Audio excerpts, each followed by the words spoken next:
Bom dia pessoal, tudo bem? Meu nome é Vinícius e eu sou estagiário em Química no Herta Laser e eu vou estar ajudando a professora Joyce em algumas aulas. Então, em algumas aulas eu vou estar aí ministrando para vocês, sempre que a professora Joyce precisar. E então vamos começar a aula de hoje, né? Nós vamos falar sobre ácidos segundo a teoria de Arrhenius. Na química, nós temos diversas teorias para explicar ácidos, bases, sais. Uma delas é a de Arrhenius, que a gente vai focar hoje, mas a gente também tem outras, mais complexas do que ela, inclusive. Que seria, por exemplo, a teoria de Lewis, que a gente não vai falar hoje. Eu posso mencionar uma coisinha aqui, outra ali, mas não é o foco da aula. O que são os ácidos para Arrhenius? Para Arrhenius, ácidos são compostos que em solução aquosa se ionizam. Eu vou explicar mais para frente essa questão de se ionizar aqui nas soluções aquosas, produzindo como íon positivo apenas o cátion hidrogênio, H+, no caso. Então aqui, como eu falei, a questão de se ionizar. Aqui nós temos o HCl, que é um ácido bem simples de se trabalhar na química, principalmente nas questões teóricas. Então a gente tem ele aqui, HCl, ácido clorídrico, e ele é adicionado na água. Quando ele é adicionado na água, a ligação entre hidrogênio e o cloro, ela é quebrada e ele fica em forma de íons no meio da água, dessa forma aqui, ó. Esse símbolo aqui, para quem não sabe, significa aquoso. Significa que ele está misturado no meio da água. Aqui nós temos o cloro. E por que eles são íons? Eles são íons porque eles são átomos que possuem uma carga. Então aqui no caso nós temos o hidrogênio, que ele possui a carga positiva, e o cloro, que possui a carga negativa. Todos eles em meio aquoso. E aqui eu coloquei próton porque muitas vezes vocês vão encontrar em reações de Arrhenius o hidrogênio sendo chamado de próton.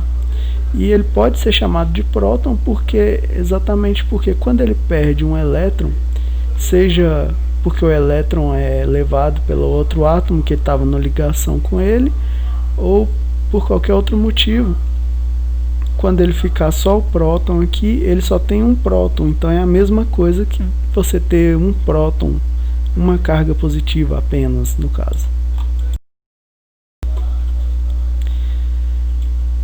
A classificação dos ácidos. Os ácidos possuem algumas características que permitem a classificação dos mesmos, sendo assim possível organizá-los mais facilmente. Ou seja, pessoal, os ácidos na teoria de Arrhenius, eles podem ser classificados das seguintes formas, ó. Eles são classificados pela presença de oxigênio. Aí, como você vai fazer para identificar um ácido de Arrhenius utilizando esse critério da presença de oxigênio? Você vai se perguntar, ele possui oxigênio? Se a resposta for sim, então você vai chamar ele de oxiácido. Oxi, para você lembrar, você lembra do oxigênio. Então, tem oxigênio, é oxiácido. Aí você se pergunta, esse ácido não possui oxigênio? Se ele não possui oxigênio, você vai chamar ele de hidrácido. Aí aqui nós temos uns exemplos de oxiácido e hidrácido. E nesse caso seria ácido nítrico, HNO3. Aqui a gente tem 3 oxigênios, então oxiácido. Ácido fosfórico, nós temos aqui 4 oxigênios, oxiácido. Aqui nos hidrácidos, nós temos ácido sulfídrico, não tem, cadê? Não tem o oxigênio. Ácido fluorídrico, nós temos aqui só o hidrogênio e o flúor, não tem oxigênio, hidrácido. O outro critério que se usa para classificar os ácidos diarrênios são a quantidade, a presença de H+, a quantidade de H+ que tem na molécula. Aí nós temos aqui, ó, os ácidos também podem ser classificados de acordo com a hidrogênio na sua quantidade de hidrogênio na sua composição.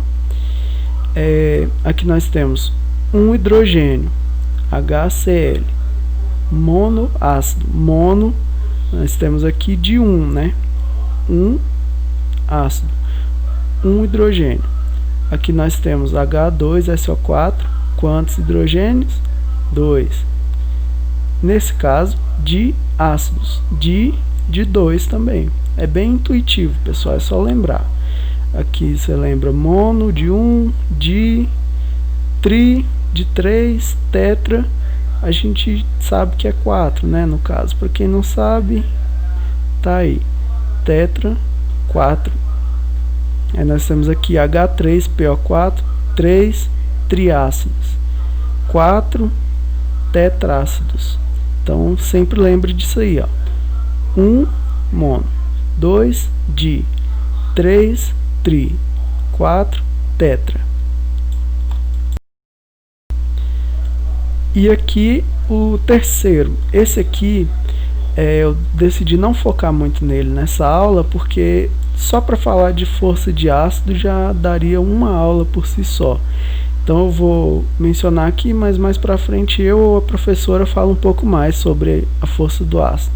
Aqui no caso, a força do ácido ela pode ser considerada a facilidade de um ácido em liberar H+ em meio aquoso.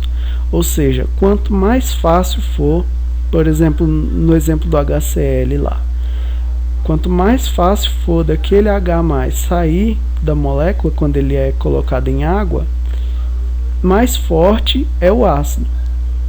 Quanto mais difícil for para ele liberar o H+, mais fraco é o ácido. Por que os ácidos são tão importantes? Aí aqui eu quero destacar para vocês algumas das utilidades e algumas das ocasiões em que a gente encontra ácidos, né? Porque muita gente às vezes pensa que ácido é só coisa de laboratório ou coisa perigosa que você não vai mexer nunca e tudo mais, mas não, a gente tem ácido em tudo quanto é coisa do dia a dia. Por exemplo, aqui ó, nós temos o ácido clorídrico. O ácido clorídrico, a gente pode ver aqui, ó, ele está presente no nosso estômago para ajudar na digestão. Ele vai fazer com que a digestão aconteça, ele e outras enzimas que também vão estar no estômago, mas como a gente está falando de ácidos, então aqui a HCl, aí tá lá o estômagozinho, né, digerindo a cenoura. A gente tem o ácido cítrico também.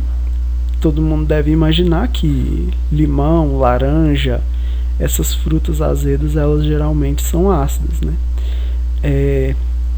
Aqui tem até o indicadorzinho, né, para mostrar, aí vermelhinho aqui, ácido.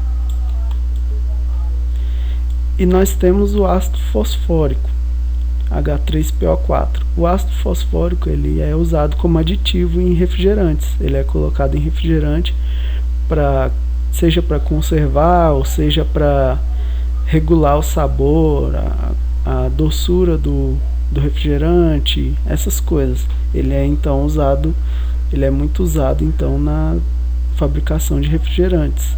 Então esses são, pelo menos tem muito mais, né, ácidos e muito mais utilidade para eles. Por exemplo, o próprio ácido clorídrico, além dele estar no nosso estômago fazendo o processo de digestão, ele também é usado em oficinas mecânicas de veículos. Se eu não me engano, ele também é chamado de ácido muriático. Então o ácido muriático vai ser esse aqui, o HCl. Posso estar enganado também, mas inclusive é uma boa dica aí para vocês, quem se interessa por mecânica, essas coisas, pesquisar qual é o ácido muriático. Eu tenho quase certeza que é o HCl, mas tá aí até um desafio para vocês mesmo. E é isso, pessoal. É uma aulazinha bem simplesinha. A tarefa vai estar, as atividades vão estar bem fáceis, né? Porque basta vocês assistirem o vídeo, prestarem atenção. Pouca coisa vocês vão precisar dar uma olhada por fora nas questões, está bem fácil mesmo. E espero que vocês tenham entendido e bons estudos para vocês aí. Tchau!